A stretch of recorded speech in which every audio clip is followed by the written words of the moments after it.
Hello, welcome to my YouTube channel. This is Crypto Chum Trader. So, May 19 today, week 19 ng ating BTC analysis. So, makikita nyo, bullish tayo sa market ng week 18. So, recap muna tayo bago magtapos yung daily candle. Mamaya papakita ko sa inyo yan. So, week 18. So, May 12 yon, we are now bullish. If you enter long, look for micro pullbacks in the lower time frame. So, dito yon eh. Number one, ranging si market dyan. Number one, minor entry in micro time frame, 1 or below. So, number two, ito yung higher time frame sell zone natin, approaching si market sa premium zone natin. Hindi pa to nangyayari and it might happen this week. So, later, aralin natin. Then, this is the last sell zone available in the market. We have no confluence in the previous market data, so be very careful when clearing liquidity in long and short position. So, dito kasi pwede magkaroon ng massive movement. It's either pump or dump kasi nga, strong sell zone to, then strong din yung approaching ng buyer. Okay? So, number 3, waiting tayo for major pump and breakout kasi wala nang seller na haharang dyan once makalabas si BTC sa all-time high. So, balik tayo dito sa BTC. So, this time, merong 2 minutes. May papakita ko sa inyo. Punta tayo sa 1 day. Ay, ang kalat eh, no? This is 1 day. Currently, si market, yan, nag-create siya ng bullish reaction. And ito yung countdown niya, 2 minutes. So, yung countdown na yan, most probably 8 a.m. yan dito sa atin. So, ito yung time ko. Manila. UTC plus 8 Manila. So, yan yung time frame. 8 a.m. siguro yan. Sa iba kasi, iba yung time zone nila. So, 8 a.m. magko-close yung candle. Then, magkakaroon dyan ng pullback pababa. Kasi mag-open yung another candle. So, hindi lang to 1 day yung magko-close. Magko-close lahat. 4 hours, sakto yung time na yan. Yan, 1 minute pa rin. 1 hour, 1 minute pa rin. 15 minutes, sabay-sabay yan. 1 minute pa rin. 5 minutes, 1 minute pa rin. Tapos, syempre hindi pa 1, yung 1 minute pa rin natin. Ayan. Seconds na lang. So, punta tayo sa 4 hours. And dyan makikita nyo, pasok muna tayo sa 1 minute. Magpo-pullback si market pagka-close nitong seconds na to. Kasi doon niya makukuha yung low nung second candle. Nung second day candle, yung low, ito yung kukunin niya. Itong low na to, yan yung kukunin niya. Kaya bababa muna yung candle bago siya umakyat ulit. Okay, so yan. Nag-change na yung day. Wala pa pala, joke lang. Nasa 1 minute kasi tayo.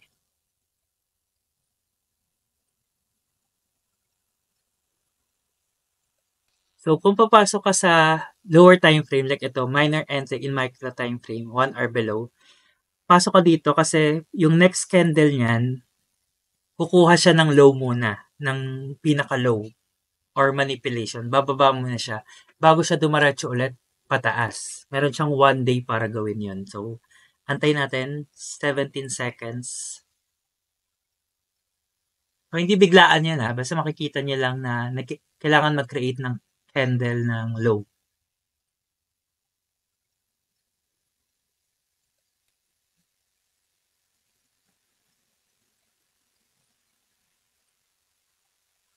Ito, yan. Yan yung kukunin niya. So, yan. Another day na tayo. So, dito, huwag kayo agad papasok dyan kasi magkakaroon yan ng red candle. Pwedeng konti lang, pwedeng malaki, pero dun kayo papasok sa low nun. Pwede siya mag-create ng ganito, like ganitong structure. Okay, magkaroon ng red candle dito, tapos sundan ng red candle dito. So, huwag kayong papasok dyan, lalo na opening candle ng second day. Okay? So, lagi kayong pasok sa pullback niya. Laging may low yan. Laging may manipulation time. So, balik na tayo sa 4 hours kasi same lang din naman yung topic. Okay. So, sa 4 hours, nag-warning ako sa community na possible mag-dump to si market. Possible lang naman. Okay? Dito, tsaka dito. When I say dump, makakita kayo ng ganitong red candle, massive movement. So, hindi lang dito kayo makakakita, dito din, tsaka yung mga ganyang movement. So, ano ba yung reason ng ganyang movement para makakita kayo ng dump? That's because support yan na paulit-ulit lang na binabalikan ng market. Okay? So, kung nanonood ka ng videos natin mula January, lagi ko to sinasabi, ito yung momentum breakout. And pag inabot to ng market, yung area na yan, mas malaki yung chance na bumaba siya dito. Gets? So, explain ko ulit yon. Listen ko muna to.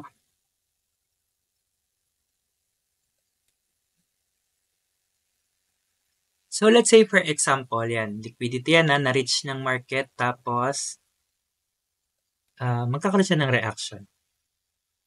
Yan yung liquidity natin sa January pa. January 30 and 31. So, sweep na to.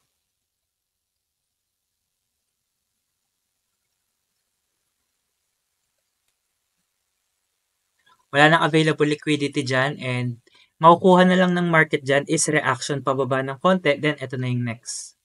So, ito, in the future. So, next. Dito tayo.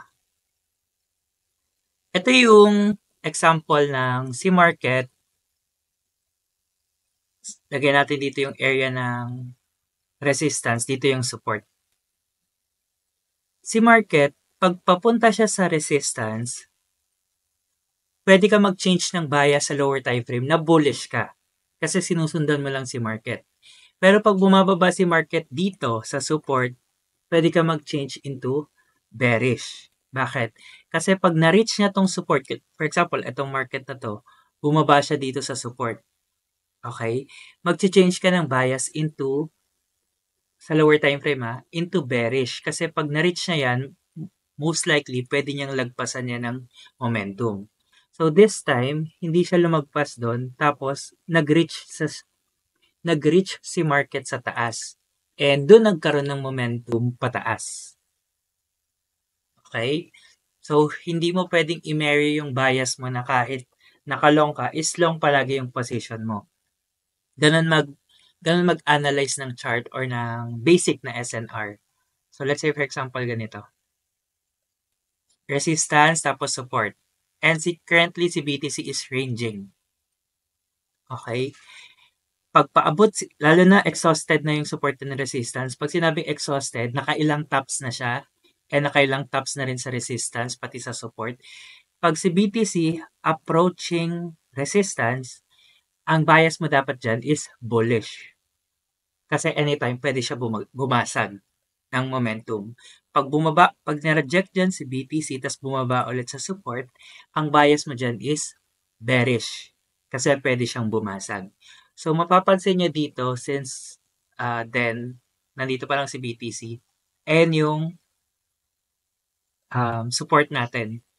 And paulit-ulit binabasag ng market. 1, 2, 3. And itong approaching na to, if ever bumaba pa dyan yung seller at walang buyer, magdadump to ng malakas. Okay? Dyan sa area na yan. Next. Itong area na to. Okay? Nakikita nyo yung mga liquidity na to or support. If ever bumagsak dyan si market, okay, or lumagpas, let's say walang buyer na available, magdadump ulit si BTC dyan. Same thing dito. Okay?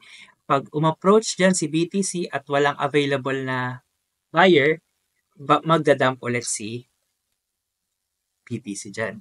So, this time, makikita nyo na malakas yung buying opportunity. Dito pa lang, dito pa lang nakakatulak na si buyer pataas, dito rin, tsaka dito rin. Hindi niya binibigay yung opportunity ng dump para makapasok ka. Ang binibigay niya lang is yung number 1, minor entry in micro time frame, 1 or below. So, saan mo pwede hanapin to? Pwede mo hanapin yan dito lang. Okay?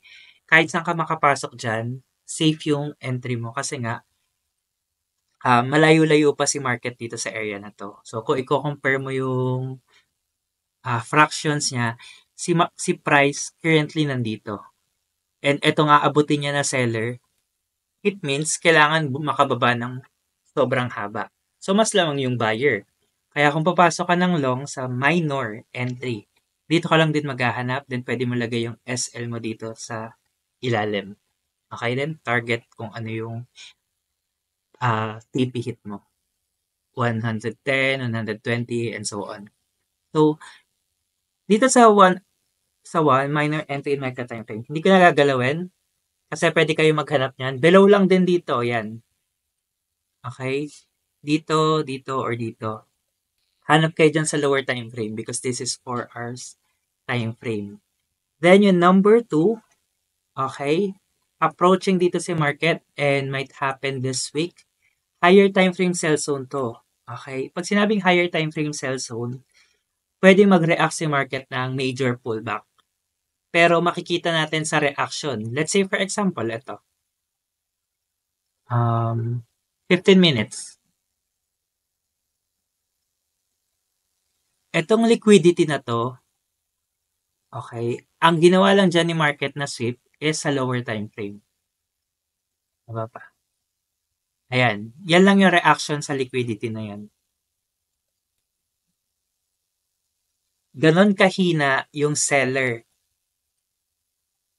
Nanghina siya compared sa lakas ng buyer. Okay? Kasi yan lang yung inabot nung sweep niya. Ang nangyari dito sa higher time frame, liquidity run. It means, tinagos niya lang yung market. So, saan nahanap ulit yung market ng liquidity? Doon na sa number 2, sa higher time frame sell zone natin. So, take note, hindi porket higher time frame sell zone itong area na to at short yung hinahanap natin is mag-short ka na. Kailangan mo pa rin mag-confirm. It could be candlestick or candle highs and lows, structure, para malaman mo kung si market nagkikreate ba siya ng bullish reaction pa or pwede na siyang mag-sell. Okay? Kasi kung mag-sell ka lang din, dito yung magandang opportunity, nasa taas. Pero with confirmation, careful kayo dyan. Next, si market kahit lumagpas sa all-time high nito, ito kasi all-time high ng market eh. Wait lang. Yan, 110. Saktong-sakto, grabe no? Kala mo planado, 110K saktong-sakto. Pag nakalagpas ba dyan si market, bullish na, kasama yan sa number 2, yung higher time frame sell zone. Pwede niya kasing isweep lang yun eh. Tapos bumaba siyang ganon. Okay, may history na ng ganyan kay BTC na sinisweep niya yung all-time high, then nagre-react siya. So, sa higher time frame perspective, kahit lumagpas siya dyan ng sobrang lala, pwede siyang bumalik dito sa area na yan for retest. Okay? Then, pwede siya lumagpas dito for manipulation. Okay? Kasi marami nag-aantay dito sa retest. So, pine-prepare ko lang yung possible mangyari. Then, ito yung number 3.